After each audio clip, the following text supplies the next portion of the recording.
My name is Andrew Johnson, and this is my presentation of the paper that I am presenting called Introducing the Unified Side Channel Attack Model. Myself and my colleague, Dr. Richard Ward, put together this paper and for the 2028 International Symposium on Digital Forensics and Security. Sorry that we can't be there in Beirut. And I hope that you all enjoy this presentation and that also that you are all keeping safe and well. Thank you. So first of all, I'd like to define what a side channel attack is. So a side channel is basically a byproduct of a computer system that can be measured to infer or extract data.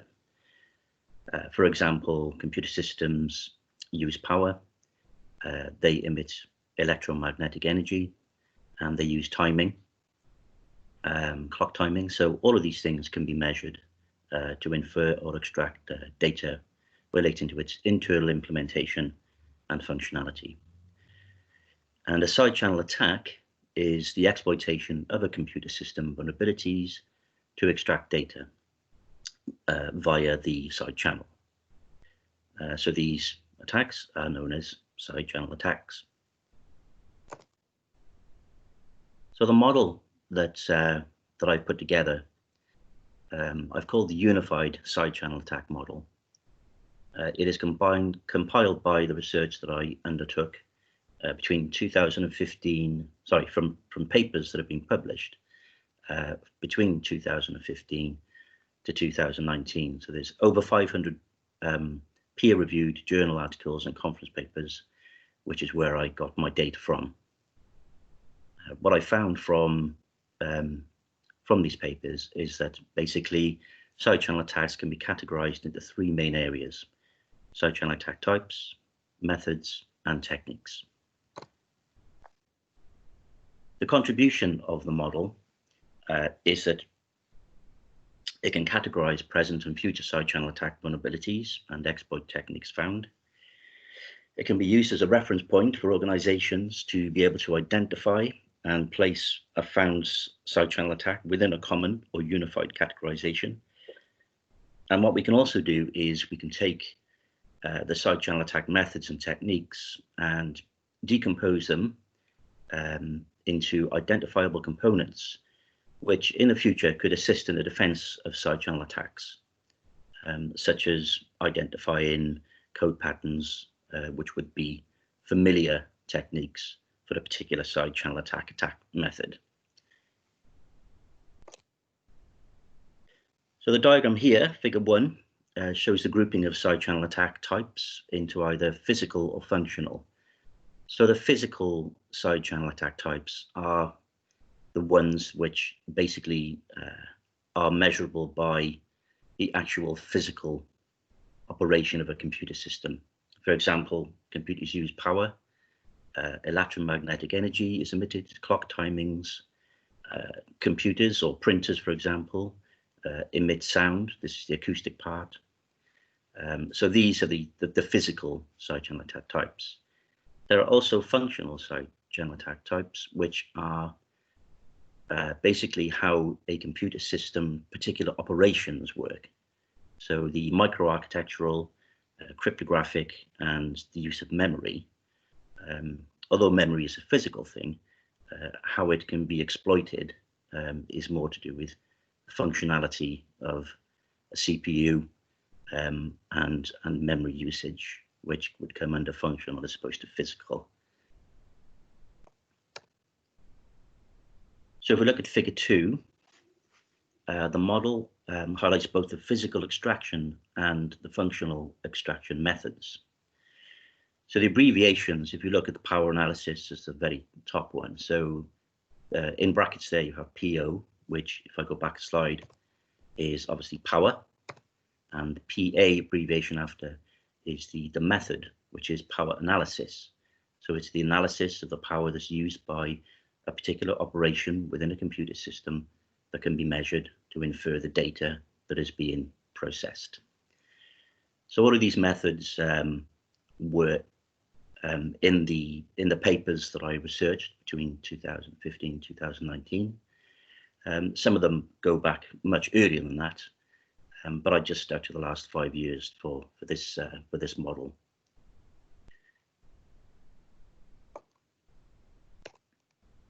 So we take an example of the microarchitectural model. Here we can see figure 11. So this shows the hardware target.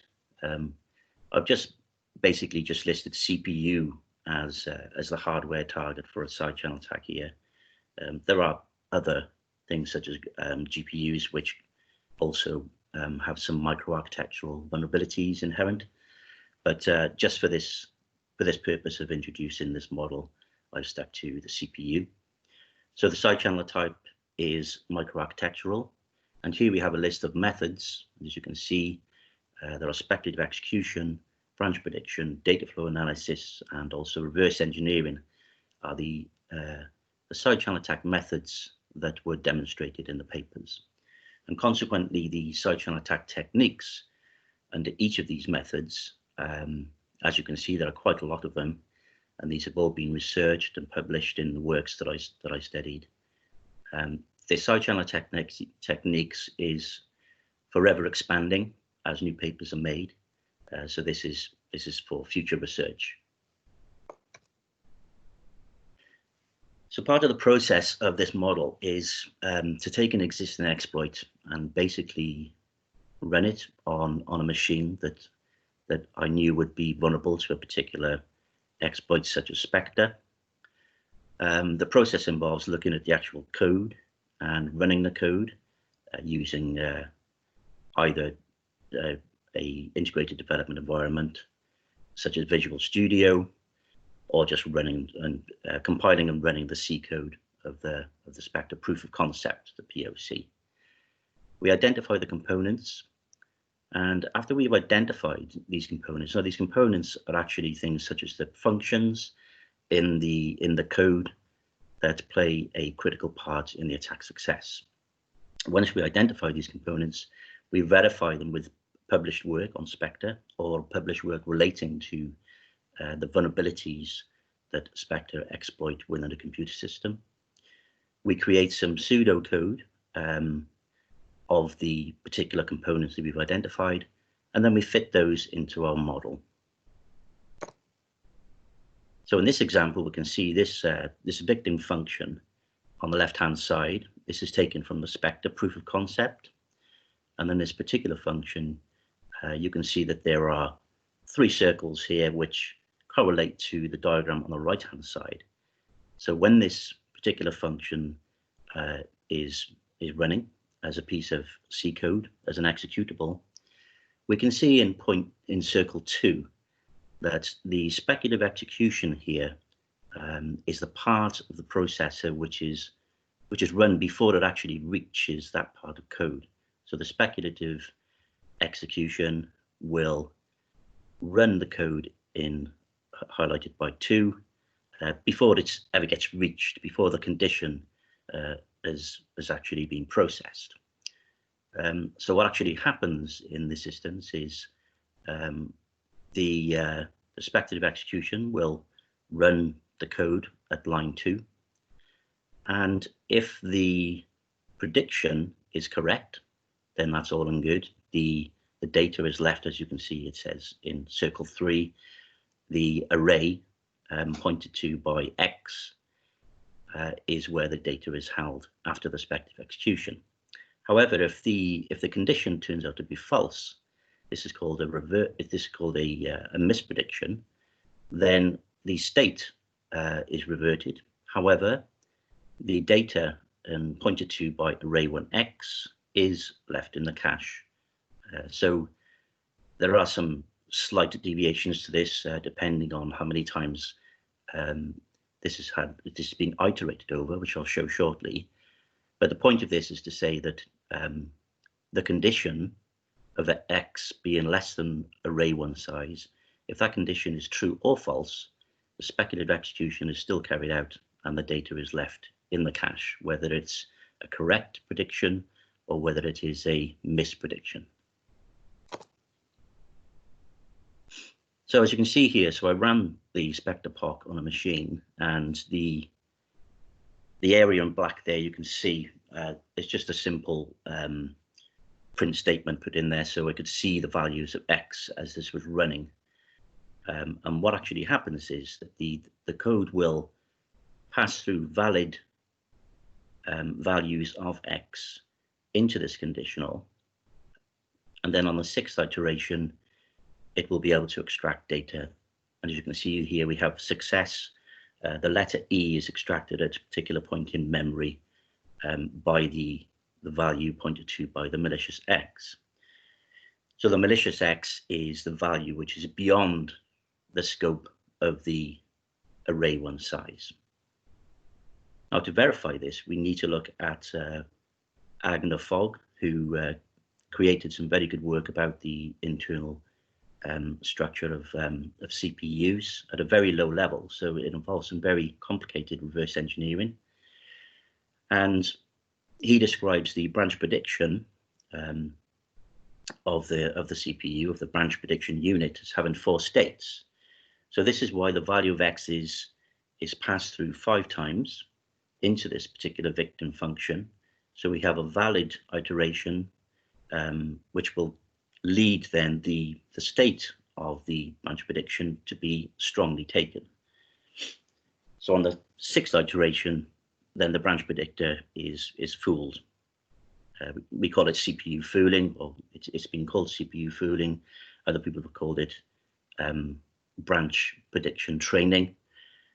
So basically the pseudo component here on the bottom right hand side shows you that when the value of X is greater than the array1 size, and when X has passed 5 true values, then that code pointed to in circle 2, that line of code is executed speculatively, and we are able to extract the data that is held in the cache.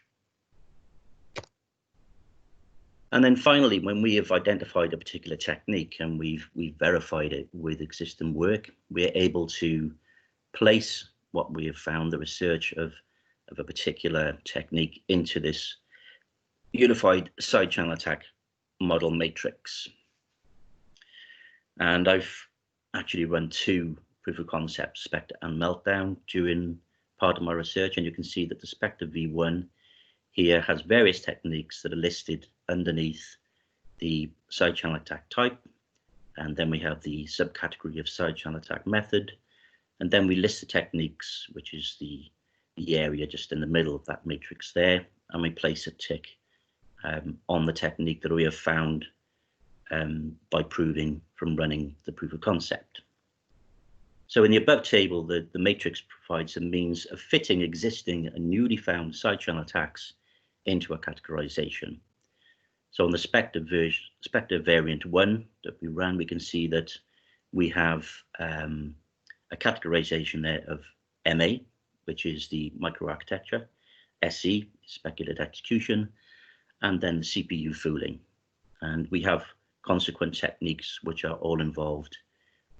For example, cache timing, flush and reload is the technique which is used to extract data from the cache as part of this proof of concept. So just to conclude then, this work has presented a novel side channel attack model named the Unified Side Channel Attack Model. The researchers identified the side channel attack types, methods and techniques presented in peer-reviewed published works over the last 5 years. And the paper presents a categorization of the side channel attack types, methods and techniques into individual model components, and we support the categorization with testing of existing exploits and place the resulting techniques into a unified side channel attack model matrix. Thank you very much for listening, and good luck to you all. Goodbye.